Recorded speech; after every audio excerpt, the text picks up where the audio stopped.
talking once again about Kyler Murray and the, in his words, eye-popping command that he has on the practice field. It's kind of eye-popping at times, the command that he has on the practice field.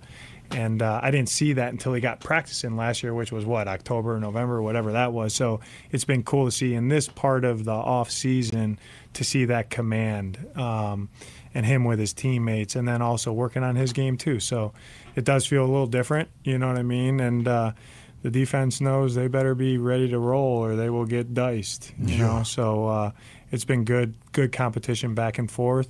He's doing a good job. I don't think accuracy was ever an issue with Kyler. Like, I don't think we ever looked at Kyler and said, oh, I don't like his arm strength. No, he's got great arm strength. I don't like his accuracy. No, he's a very accurate passer. Like, we don't look at Kyler Murray and think that he's a guy that's going to throw 20-something interceptions. It was your ability to make the correct decision in a really short amount of time. Can you read the defense, go through your progressions and your reads, and find the right guy? Because there is, on every single play, there is something open. Can you find that? Can you find the best play available that's out? Now, sometimes 2 things are open, 3 things are open. How quickly can you make a read and deliver the ball? Not worried about his arm strength, not worried about the accuracy. Now, I no longer worry about his commitment. It's not a question. We don't think about it. Kyler Murray's committed. He wants to be great. He's here. He's doing everything right. That's awesome. Now we just have to see, as me and you have discussed many times, a lot of positive signs for Kyler Murray. Tons. A lot of positive signs. But if it doesn't translate to wins on the field, then we have to have a different discussion at some point. We're not there yet. But is Kyler Murray like if I said to you, Kyler Murray's going to be the quarterback of the Cardinals 5 years from now, yes or no? Don't know? Don't know. Don't know? You're not betting. You're betting a coffee on it. I wouldn't bet anything more. You're not than betting a coffee anything on that. No. You know, 5 years from now, Couldn't do it. Yeah. If he's good, yeah, he will. But if he's not, he won't be. So I still think all of these things are positive. Everything he's saying, everything he's doing. I love the commitment. I love the work ethic. But now you've got to go out on the field and play great football. Not just be a good quarterback, but try to be a great quarterback. Yeah.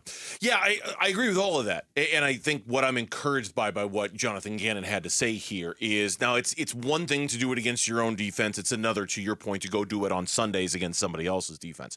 But I do think the encouraging thing here is he's familiar. He knows enough about this offense to be able to have that kind of command over it. Because this offense is far more complex and gives him better tools to dissect defenses than the last one that he was running, right? The last one was a very basic, hey, DeAndre Hopkins is over there, throw the ball over there to him. Just look there, throw the ball to him. Right? It was very blah. It was not very down the field. It was because they couldn't be. All the frustrations that we had with this offense. If indeed Kyler knows this offense so well that he's dicing up the defense on a daily basis, that to me is at least a positive step with where we are right now on June 3rd, because I think it's a far more complex offense for him to know versus the last one he did.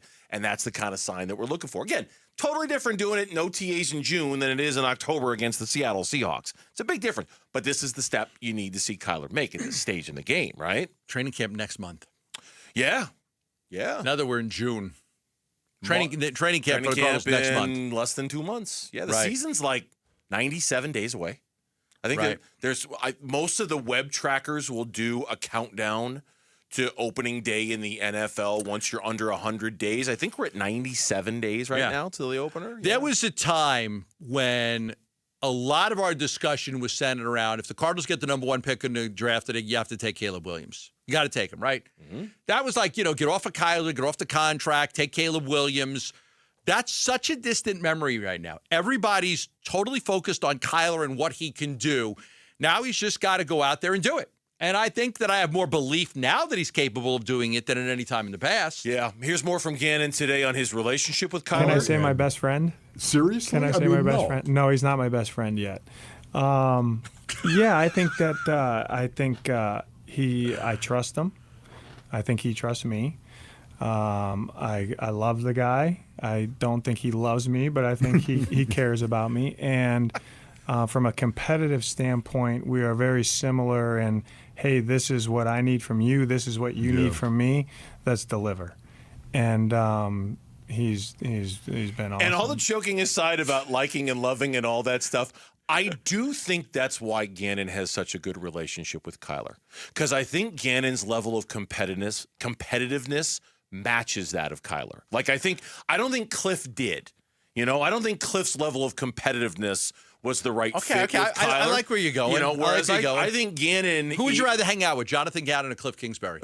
I'd rather hang out with Jonathan Gannon. Yeah, all the time. Yeah. Who would you guys rather hang out with? He seems like a cool dude. Who would you rather hang out with, Jamal? Who would you rather hang out with? Oh, Gannon, for sure, by far. Mitch, Gannon or Cliff Kingsbury? Who are you hanging out with? I'm a Leo, so that's the... Like, I don't know.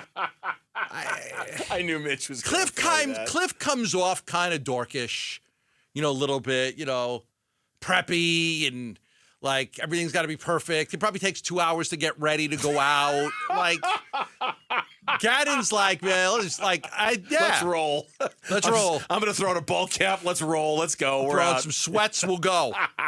Like Cliff's not going out until every button's in. You got the cufflinks in, and the belt is perfect, and I got the Capizios on. A little too high maintenance for you to hang out with Cliff Kingsbury. A little too much. I mean, he's got his initials in his shirt, in his shirt. Those are the cufflinks. Yeah. Mark Asher used to do that all the time. His initials in his shirt. Like, what are you doing, dude? Why do you have to have your initial in your shirt? Would he wear those to work? Ash all the time. Really? Ash always had his initials in his shirt. Mark, if you're listening, I mean, hey, if you got it, flaunt it. But he would wear the embroidered shirts and the A on the air, like doing a radio show. Is that so the dry cleaner knows that they're yours, like in case they get mixed up, or in case you know they're yours? Like, poor Ash getting a drive-by right now for a show that he hasn't hosted in 13 years.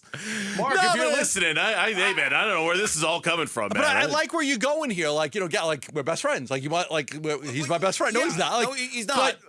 But I think our intensity level is a match. Like, he and I are kind of, and I don't know if Kyler's intensity level with Cliff was a match, and maybe that's why they weren't a match, and maybe why this is working out so well between I think you're onto it. I think that's a big reason why. Yeah, although he did go on to say, look, we're not like best friends. I won't say he's my best friend. I'll tell him this too. I've told him this. Normally, I expect when I send a text, I got like a 24-hour rule, right? Yeah. And if someone texts me, I got a 24-hour rule. I'll get back to you within 24 hours, you better get back to me. Okay. Right? If it's something that he wants to get back to me about, it's like 10 seconds. If it's something that he doesn't like what I'm saying to him, it might take him 12 hours. So I'm like, well, let's just improve that a little bit. But he's always been in 24 hours. So that's cool too. But to be my best friend, it's like 10 seconds. You know what the worst part about those things are? Like, some people, like, I don't have it, but I think some people have like these read messages. Yeah, of course. Yeah. So like I know you read the message. Yeah, my wife does that all the time. Drives her crazy. I know you read the message. It says message read. So-and-so read my message and hasn't responded yet, but they read it. They read it. I'm like, well, hun, I mean, they might have, just turn been that busy. bad boy They're off, at a meeting, right? Something, anything. Don't lose your mind over the fact that somebody read but didn't respond. Do you have a rule about how long you go before you respond to a text message? No. No, has no rules. I never thought of it like that. I don't know. Is my friendship being judged by people on how quickly I return? I usually return your text in a pretty timely manner, don't I? I think. Mostly? Yeah, I think so. Mostly, yeah. I think so. I've never judged anybody by the amount of time they take to return a text message. I'll tell you what, after hearing Jonathan Gannon say that, you're damn right I'm going to start. I'm going to start judging people by how quickly they return my text messages. I just want to see if we make his top 5. Are we in your 5, like Barkley? Are we in your 5? I tend to doubt it. Thanks for watching Burns and Gambo. Click to see more from the guys and hit the button in the middle to subscribe so you never miss a video from Arizona sports.